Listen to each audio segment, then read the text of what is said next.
So as Tamsin said, I'm a senior associate solicitor at Taylor Mitchell. I've got over 18 years experience now. I do act mainly for individuals. I've also acted for companies in the past, so I understand both sides of the story when it comes to considerations in tribunal claims. And I deal with all sorts of claims. I deal with a wide variety of matters. They include disability discrimination claims, unfair dismissal claims, victimisation, for example, where somebody's raised a complaint and they're saying that because of that complaint, I've now been victimised by my employer. So all sorts of claims. So that's my background. Just slide 3, please, Sam. So what is discrimination law? The agenda set out there as to what I'm going to be covering today, and that is what's discrimination in law, who qualifies as having a disability, what your rights are as an employee in the workplace or as a job applicant applying for a job, what reasonable adjustments are needed or what are the duties to make reasonable adjustments by employers, sickness absence, and how that should be managed, and tricky situations at work and resolutions, and then questions at the end. Next slide, please, Sam. Just moving on to what discrimination means. What it means is treating somebody less favourably than someone else because of a protected characteristic. Now, a protected characteristic in law, there are about 8 categories where you've got those, and they include things like age, for example, age discrimination, gender reassignment, pregnancy discrimination, race, religion, sex, and disability and sexual orientation. So those are the categories that are recognised in law. There are about 8 categories. And then what's less favourable treatment? Well, that's where that can be anything really that puts somebody with one of the protected characteristics, for example, disability, at a disadvantage compared to somebody who does not have that characteristic. So a disabled employee in comparison to somebody who's not disabled, but they're being treated less favourably as a result of that. And there's no legal definition of what putting somebody at a disadvantage is, but examples in the workplace could be something like excluding someone from opportunities or benefits, or making it harder for someone to do their job, or causing somebody upset and distress. Harassment is one of the claims in law that's recognised. So anything which is detrimental or which is classified as a disadvantage, I guess, can be covered within that. And it can still be discrimination, even if the less favourable treatment was not intended. So if it's a side effect of something the employer does, for example, then that is still less favourable treatment, and that can still be discrimination under the law. Next slide, please, Sam. The law in the form of the Equality Act 2010 is what's applicable to circumstances where you're looking at discrimination claims in the workplace. So that statute, the Equality Act 2010, is there to protect people. And it defines also to employers what their duties are and where their obligations lie. So the discrimination law aims to create a level playing field so that people are employed, paid and trained and promoted because of their skills and their ability to do the job, and not treated less favourably because of their disabilities.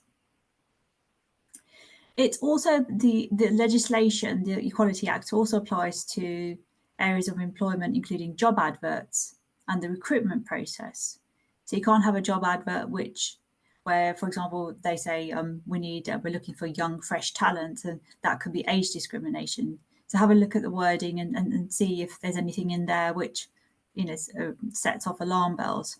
And the whole recruitment process, the terms and conditions of work, the conduct during the employment and social events within the work context, it's all covered under the Equality Act.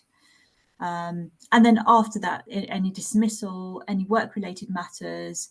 I've had cases where there's been parties after in the evening, and there's a grey area whether that's work-related or personal, but those types of situations can potentially be covered all under the Equality Act. So it's quite a broad range. Slide 6, please.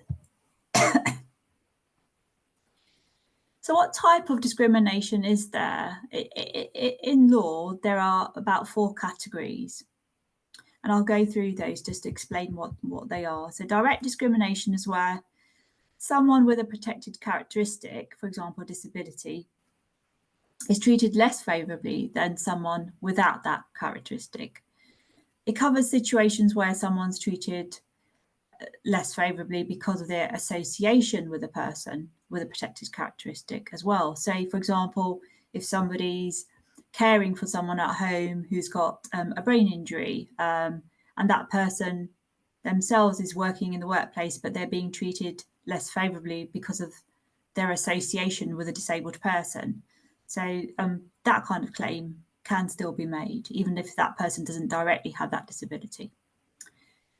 Indirect discrimination occurs where an employer operates what often appears to be a neutral practice or has neutral criteria which apply to the workplace, but it has a negative impact on certain employees or groups of employees who share that protected characteristic.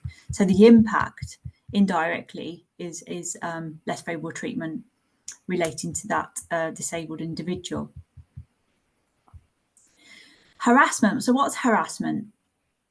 That is basically, the definition of that is where somebody engages in unwanted conduct towards another person related to a protected characteristic, which has the purpose or effect of violating their dignity or creating an intimidating, hostile, degrading or humiliating environment. So it could be comments made, it could be just looks, it could be just asking someone to do things which they can't do very well. All that can, as long as you're creating an awful environment for that person, that's basically harassment. Victimization is where a worker's, for example, done what we call a protected act. Now, a protected act, it can be bringing a legal claim, it could be just raising a grievance and formally complaining to your employer about discrimination or harassment. And if as a result of that person is victimized, i.e. treated even worse because of the complaint they've made, then they've got a separate claim for victimization. Next slide, please, Sam. So it's against the law to discriminate against someone because they've got a condition or impairment, which is considered to be a disability under the law. And it's also against the law to discriminate if it's believed they have a disability, but that's not the case. So it could be a perception that someone's disabled, even if they might not be disabled. Further, it could be they have a connection with someone who's disabled, for example, a colleague or a friend that they're connected to. So if somebody's discriminated against because of someone they know who's disabled, for example, they're caring for them, then that's disability discrimination by association. So that's also not permitted. It could be, for example, a volunteer for a disability charity who's associated with a charity and they're being discriminated against because of their work. Next slide, please. I'm just going to go through the definition of what is a disability because it doesn't apply across the board to everybody. And if you're not disabled under the Equality Act, then you're not protected under that legislation. Some conditions are expressed to be deemed disabilities. Deemed means automatically they're considered in law to be a disability and you don't have to prove it. For example, blindness, cancer and HIV infection, they're all deemed disabilities. You're also protected if you've got progressive conditions, for example, Alzheimer's or Parkinson's disease. Someone with a progressive condition is considered by law to have a disability as soon as it starts to have an effect on the normal day-to-day activities, as long as this is likely to be long-term. The effect doesn't have to be substantial, as long as it's likely to become substantial in the future. So, for example, somebody with Parkinson's might just start off with a few symptoms, but it doesn't really affect them too much. But later in life, it could get worse. So you've got to look at where you are with the condition at the time as to whether you're disabled or not. Next slide, please. So the Equality Act does set out a technical meaning of disability that does not necessarily correspond with common perceptions of disability in the general public. But in legal terms, the laws says that someone's disabled if both of these criteria apply. So the first one is they've got a physical or a mental impairment, and the impairments has a substantial or long-term adverse effect on their ability to carry out normal day-to-day activities. And long-term means that it's lasted for 12 months or likely to last for 12 months. Next slide, please. I'm going to break that down a bit further for you. So what does each element of that definition mean?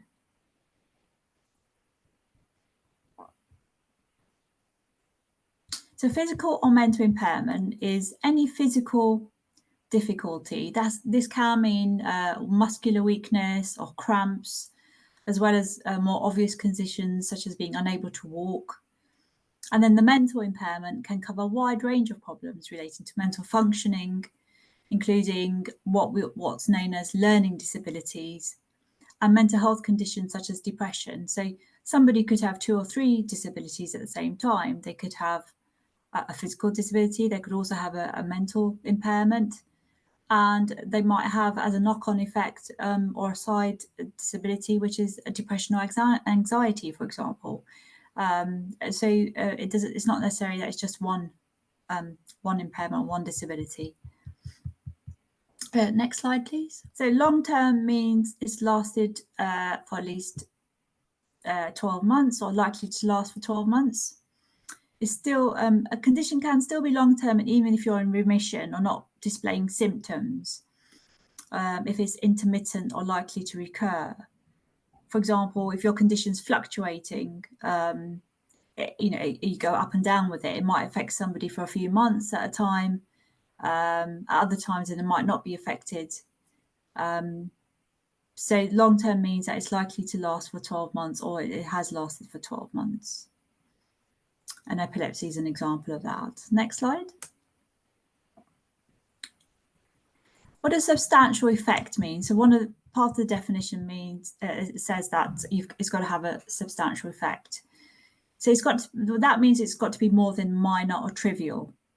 There are 3 types of cases in which a person's ability to carry out normal day-to-day activities is deemed to be substantially adversely affected, even if at the relevant time the effect may in fact be minor or non-existent.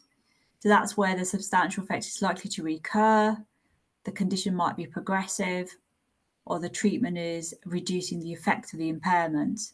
So even if you're, for example, taking medication and that's alleviating the symptoms, doesn't mean that it's not still a substantial effect that the disability is having on you. Next slide, please. So the effect must be on day-to-day activities. What do we mean by day-to-day? That could include, for example, walking, driving, shopping, reading, writing, everything you do day-to-day, washing, dressing. Doesn't mean it has to be specialist activities for particular jobs. It's how you manage things every day in your personal life as well. In the case of mental and emotional illnesses, the categories of day-to-day activities are mostly likely to be affected are the memory, ability to concentrate, learn or understand, and the perception of physical danger, for example. So those can be still an effect on day-to-day activities because of the way that you manage your life, really, and how you do everything day to day. There are some conditions that are excluded as being an impairment, for example, addiction to alcohol or nicotine, those types of conditions that they're not considered to be disabilities. However, it should be borne in mind that if an employee has one of the, for example, they're addicted to alcohol, as an example, if the effects of that is that it leads to depression or some other impairment, then that the knock-on effect can be a disability in itself. So you've got to look at it carefully, the whole situation. Next slide, please. So who's responsible in the workplace? The main responsibility is with the employer. By law, all employers must make sure that they do not unfairly discriminate in any aspect of work. They have to take positive steps to prevent the discrimination and do all that they reasonably can to protect people from discrimination by other people. So they've got the duty to look after the well-being of their staff, and this is called a duty of care. Not doing these things could harm and distress and can result in discrimination complaints and tribunal claims from their staff. So, and employers can be held responsible for the actions of other employees. So if the employer says, well, it wasn't me, it was my manager who did this, or who discriminated against Joe Bloggs, they are still liable because it's called what we call vicarious liability. So the employer at the top is still liable for the acts of its staff. And you can, in legal claims, you can claim against the employer as a company, and you can also claim against the individuals. So you can name the individuals and the employer. So you can have multiple, what we call respondents in the case. Anyone who discriminates against someone at work is also responsible for their own actions. So that's why you can name those individuals. Next slide, please. So discrimination arising from a disability, what is this? This is basically where a member of staff or worker is treated unfavourably because of something arising in consequence of their disability. And the employer cannot show that the treatment is a proportionate means of achieving a legitimate aim. For example, let's take example of somebody whose visual impairment means that they can't work as quickly as their colleagues, and the employer dismisses them because of the low output, that they're doing less work or not as efficiently. This dismissal will be discrimination arising from the disability unless it's objectively justified. In order for an employer to justify the treatment, they have to show evidence to support their assertion that it is justified and not rely on just generalizations. Now, knowledge is key. If an employer doesn't know about a disability of one of its members of staff, they can't be liable for the discrimination. So you've got to tell people that you are disabled and about your condition, because then they're on notice. And they've got a duty, the duty is triggered, the duty of care is triggered to make adjustments in the workplace and to make sure that they're not just treating you less favourably inadvertently.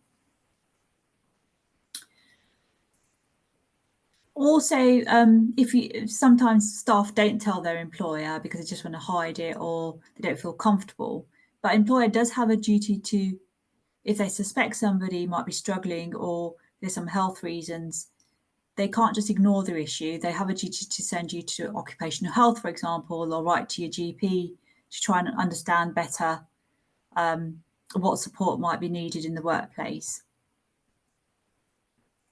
I mean, I know some people, some of our clients say, well, I don't think I am disabled, but I've got some symptoms and signs. But sometimes it's to your advantage to put an employer on notice, because then there's extra protection available for you if you need that in the workplace. Employers are obliged to make reasonable inquiries, as I said, about someone's health. And even at the application stage, if there's a job applicant, they can ask them at that stage whether they need any adjustments for example, for the interview process. Next slide, please. Just want to touch on reasonable adjustments and what these are. So an employer has a duty to make reasonable adjustments to the premises or the way they work to help disabled job applicants and employees do their better, support them in their work and do their job better if the adjustment will help. Examples could be, for example, where they're making adaptations physically to the premises. I've had some clients where they said, oh, I can't work near sunlight because I'm allergic to sunlight, and they'll move their desk.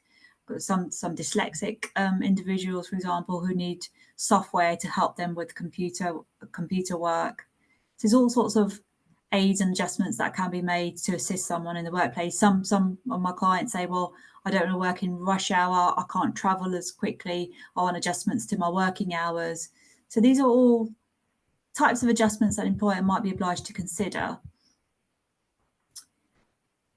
But the key is that they have to be reasonable. So if it's disproportionate expense to the employer, then that might not be a reasonable adjustment for them. And any employment judge, for example, if claims brought later on, a judge is going to be looking at the size and the resource of that employer and what's reasonable for them, what's reasonable for a small company might not be the same as what's reasonable for a massive retailer, for example, who's got a lot of resource and a lot of staff and they can adjust the rotas and hours wherever. So it depends on the context as well. Next slide, please. So if there's a failure by the employer to make reasonable adjustments, this is also disability discrimination against the employee. As I said before, employers are only obliged to make reasonable adjustments if doing so will actually assist the employee. They're not obliged to make every adjustment possible. It's got to be reasonable. And it shouldn't be too expensive for them to do that. It's usually the employer who has to pay for the cost of making that adjustment.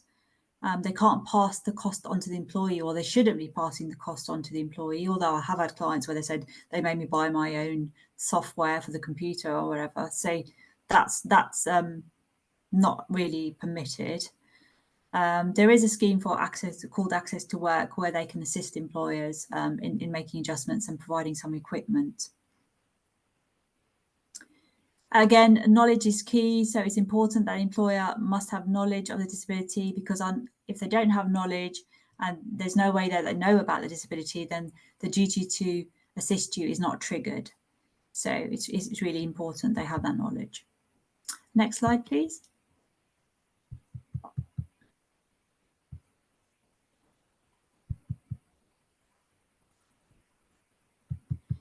Just going to talk about how you determine what adjustments are needed. Now, it's most often the case that the employer will write to the GP of the person, or they'll send them to occupational health. The reason for this is to help the employer understand what they should be doing to assist that person in the workplace. And it also gives that employee a bit of credibility and a bit of gravitas in asking for things. If my doctor says this, the occupational health are saying this, you need to be doing X, Y, and Z to help me work better in the workplace and to help me do my job. And that medical evidence, for example, if you brought a legal claim later on, is important, because that's evidence that adjustments were recommended, but they weren't implemented. Again, I stress that it's got to be reasonable adjustments. And even if occupational health, for example, say, well, this member of staff is saying they want these hours, they want to work from home, or they want flexible working or whatever. But if the employer can't accommodate that, and it's not reasonable for them to accommodate that, then it's not necessarily discrimination. It's got to be an adjustment that's reasonable for the employer as well as the employee. Just looking at pre-employment health questions, generally employers mustn't ask about a job applicant's health during any disability, including any disability before offering them work. There are some exceptions to this, including where it's necessary to establish whether the applicant will be able to carry out a function intrinsic to the work. But generally, they can't really ask you unless is to make adjustments to the interview process, for example, or the facilities or the access to the place where they're going for an interview. They can later on make a job offer conditional upon completion of a satisfactory health questionnaire. And if the responses to the questionnaire indicate that the applicant has a disability, then the employer's the duty is triggered to consider making reasonable adjustments. Now, if they were to dismiss you at that stage, so after a job offer is made and you've answered some health questions, then that smacks of discrimination, and there's possibly a legal claim there, because they shouldn't be withdrawing any job offer unless they've really considered what adjustments are necessary and whether they can provide those to you. Next slide, please.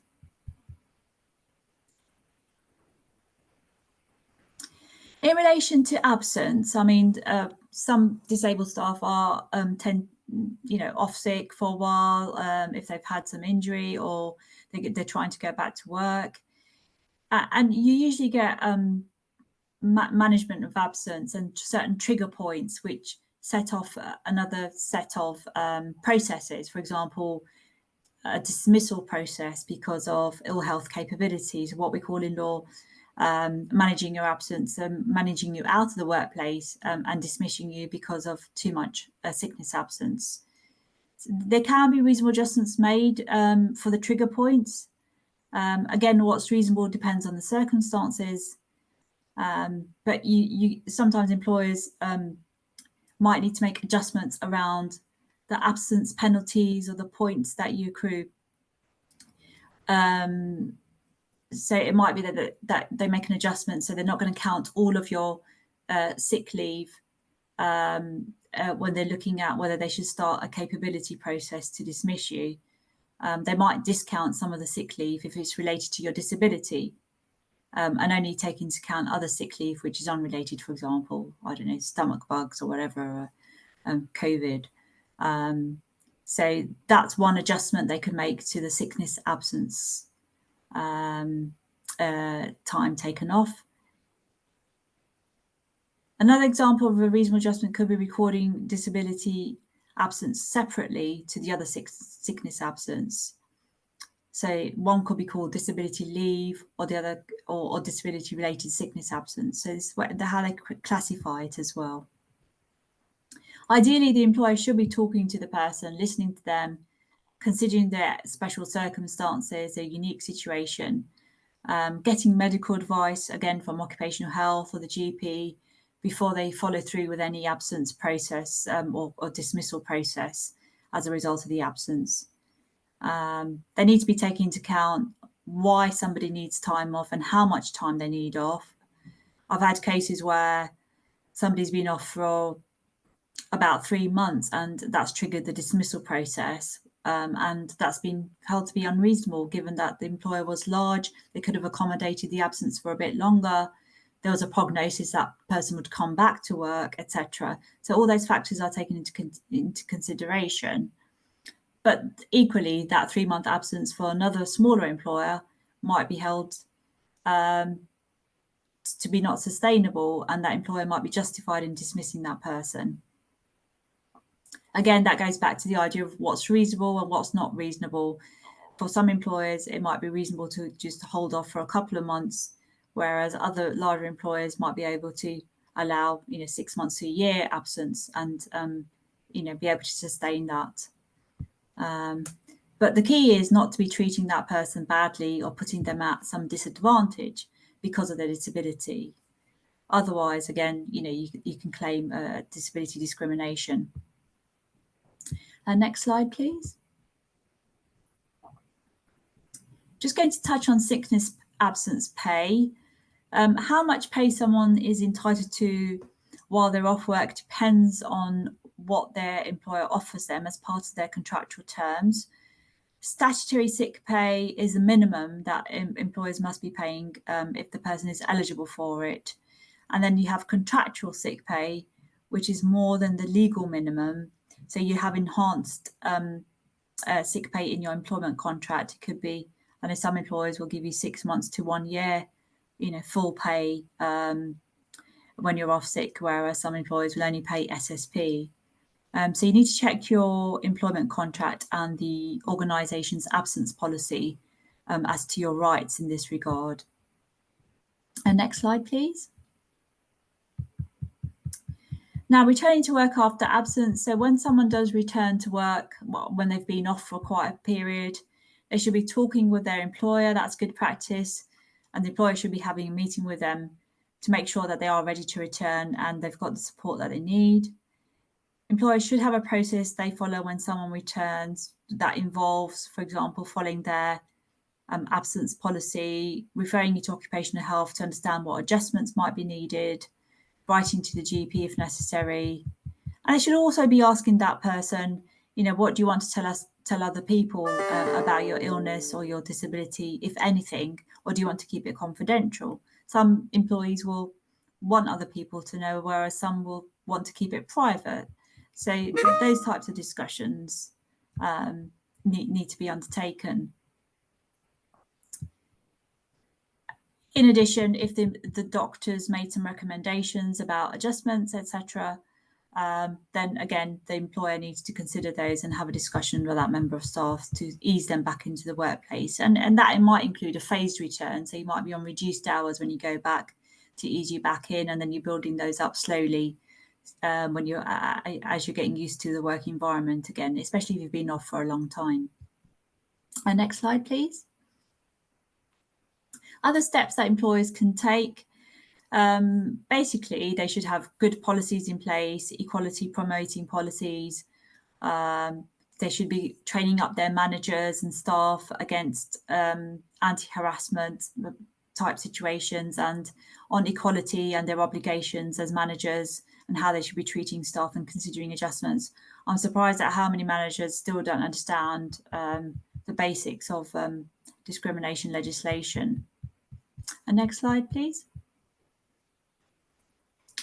And finally, when you're looking at resolving issues, in most cases, employees should try and have an informal discussion, first of all, with their manager. I suggest looking at the grievance process and looking at what they recommend. You see, usually tends to be informal discussion with the manager and first and foremost. However, if that does not work, then I suggest a written grievance, put things in writing so you're creating an evidence trail of what you're asking for and if it's being ignored, for example, because that evidence trail is important in protecting your position if you want to bring a legal claim later on. Because if it's all verbal discussions, then it's hard to prove what's been said.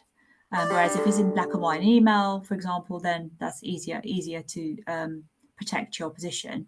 And the reason that you need to raise a grievance, if it comes to it, is because any compensation by a judge later on, if you were to bring a legal claim, for example, can be reduced by up to 25% if you fail to follow the internal grievance process.